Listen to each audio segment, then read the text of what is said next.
Hello everyone, Microsoft ওয়ার্ডের series চলছে এবং আমি এফএস তামিন আছি আপনাদের সাথে।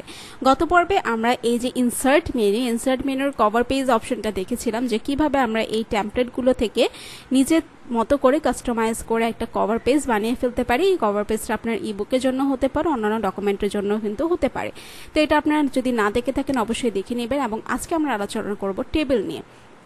তো টেবিলটা আলোচনা করতে হলে আমরা জাস্ট একটু নিচে নেমে যাচ্ছি। একটু নিচের দিকে এসে এই যে দেখেন এখানে যে টেবিলের অপশনটা আছে, এই টেবিলের অপশনটাকে আমরা ক্লিক করব। ক্লিক করে এখানে ইনসার্ট টেবিল করব। এটা হচ্ছে একটা ওয়ে। আচ্ছা, আমি আগে অন্য একটা ওয়ে দেখাই। এই যে টেবিল ক্লিক করে আমরা কি করব, যে দেখেন আমরা যখনই এটাতে ক্লিক করলাম তখন কি আমাদের একটা রো আসছে। যখন আমরা এটাতে ক্লিক করলাম তখন আমাদের একটা রো ভাগ হয়ে গিয়েছে কি দুইটাতে, এবং এটা ক্লিক করলাম তখন কি আমাদের একটা রো ভাগ হয়ে গেছে তিনটাতে। এরকম আমরা যতগুলো করব আমাদের ততগুলো ভাগ হতে থাকবে, ঠিক আছে, অনেকগুলো ভাগ হতে থাকবে। আবার যদি আমরা এরকম করি বা পুরোটা দেখেন আমরা নিয়ে নিয়েছি, ঠিক আছে, এটা কিন্তু আমরা এক ধরনের টেবিল বানিয়েছি। এবং এইটাকে কিন্তু আমরা এরকম করে করে আমরা এরকম করে করে কিন্তু নিচে নিচে নিয়ে আরো অনেকগুলো টেবিল নিতে পারি। তো এটা আসলে সময় সাপেক্ষ, এটা আমরা এখন করব না। আমরা কি করব, আরেকভাবে দেখব। যেমন ইনসার্টে যে টেবিল অপশনে যে আমরা কি করব, যে দেখেন এটা একটা হলো, আমরা আরেকটা নিলে তাহলে কি আরেকটা বার হলো, আরেকটা নিলে আরেকটা রো হলো। এরকম করে করে আস্তে আস্তে করে কি রো বাড়তে থাকবে। অর্থাৎ আমরা যদি ডান পাশে যেতে থাকি তাহলে আমাদের কলাম বাড়তে থাকবে, এবং আমরা যদি নিচে নিচে নামতে থাকি তাহলে আমাদের রো বাড়তে থাকবে। একইভাবে যদি আমরা এরকম নিই তাহলে আমাদের কয়টা কলাম কয়টা রো হচ্ছে, এরকম করে পুরোটা নিলে আমাদের পুরো টেবিল চলে আসছে।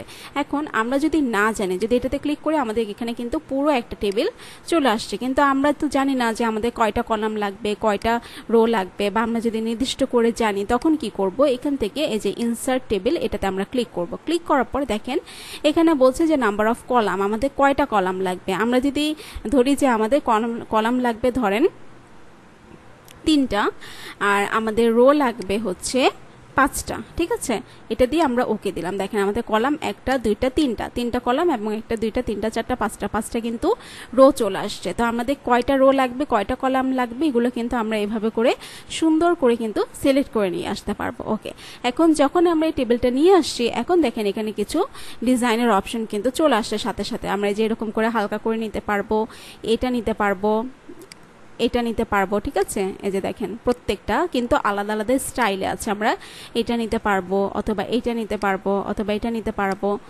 আপনাদের যেটা ভালো মনে হয়, যে কলামটা বা যে কালারটা, যে স্টাইলটা আপনাদের ভালো মনে হয়, আপনারা সেই স্টাইলগুলো কিন্তু এখান থেকে নিয়ে নিতে পারবেন।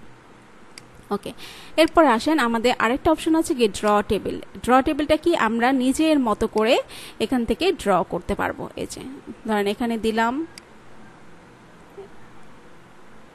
এখানে দিলাম, হতে পারে না আমাদের ছোট বড় অনেকগুলো লাগবে, ঠিক আছে, এরকম করে করে আমরা এখান থেকে ড্র করে করে, বা এখানে ধরেন আছে, এখন আমরা কি চাচ্ছি যে এখানে আরেকটা আমাদের কি আসুক, আরেকটা কলাম আসুক, তাহলে আমরা এখান থেকে জাস্ট আর্ট করে দিয়ে দেব। তাহলে আমাদের এখানে আরেকটা কলাম চলে আসবে, এখানে দিয়ে দিলে আমাদের এখানে আরেকটা কলাম চলে আসলো, ঠিক আছে। আমরা যদি এইভাবে দিয়ে দিই লম্বা করে, তাহলে আমাদের একটা রো ক্রিয়েট হয়ে গেল। অর্থাৎ আমরা যদি অলরেডি করা ডিজাইন করা জিনিসটা থেকে আবার আরো কিছু করতে চাই তাহলে আমরা এখান থেকে করতে পারবো। এবং দেখেন ইরেজার থেকে আমরা এটাকে ইরেজ করে ফেলতে পারবো। দেখেন সবগুলো কিন্তু মুছে যাচ্ছে, তাই না, এটা ইরেজ করতে পারবো। আমরা যদি চাই ডিলিট করব, ডিলিট আমরা করতে পারবো। সেল করব নাকি পুরো এন্টায়ার কলাম করব, ধরেন এন্টায়ার কলাম দিলে পুরো কলামটা কিন্তু আমাদের ডিলিট হয়ে গেল, ঠিক আছে। একইভাবে আমরা যদি চাই যে ডিলিট টেবিল, তাহলে পুরো টেবিলটা আমাদের ডিলিট হয়ে গেল। বা এভাবে ধরে পুরোটাকে সিলেক্ট করে আমাদের ব্যাক স্পেসে ক্লিক করলেও পুরো টেবিলটা ডিলিট হয়ে যাবে। তো অনেক ইজি টেবিল মেক করা, টেবিলের ভিতরে লেখা, এই সব কিছু করা কিন্তু অনেক ইজি। তো আমরা একটা টেবিল ধরেন এটুকু নিয়ে এখন আমরা চাচ্ছি যে এখানে আমরা কিছু লিখব। তো কিভাবে লিখবো, এখানে ফাহিম, রহিম, ঠিক আছে, এরকম বিভিন্ন কালার হতে পারে বা নাম হতে পারে, যেমন নার্গিস, দেন সোহেল, দেন রোকেয়া। অর্থাৎ আপনাকে যখন এন্ট্রি করতে দেওয়া হবে তখন তো নামগুলো অবশ্যই দেয়া থাকবে। এরকম করে করে নামগুলো লিখে রাখতে পারে। এবং কে ধরেন এখানে তাদের 5টা সাবজেক্টে নাম্বার আছে, কে কোন ইয়াতে কত নাম্বার পেলো, এগুলো কিন্তু আমাদের লেখাই থাকবে, ঠিক আছে। তো এটাকে আমি জাস্ট একটু কপি করে এখানে দিয়ে দিচ্ছি। কপি করে আমি এখানে একটু জাস্ট পেস্ট করে দিচ্ছি। ওকে, তো এখন আমি যদি চাই যে এই যে নামের ফাহিম নামের যে ইয়াটা আছে এটা আমরা কি করব, এটা আমরা একটু কালার করব। ঠিক আছে, তাহলে কিন্তু আমরা এখান থেকে সেই কালারটা দিতে পারবো। বা আমরা যদি চাই ফিল কালার করব, আমরা কিন্তু এখান থেকে ফিল কালারটাও দিয়ে দিতে পারবো।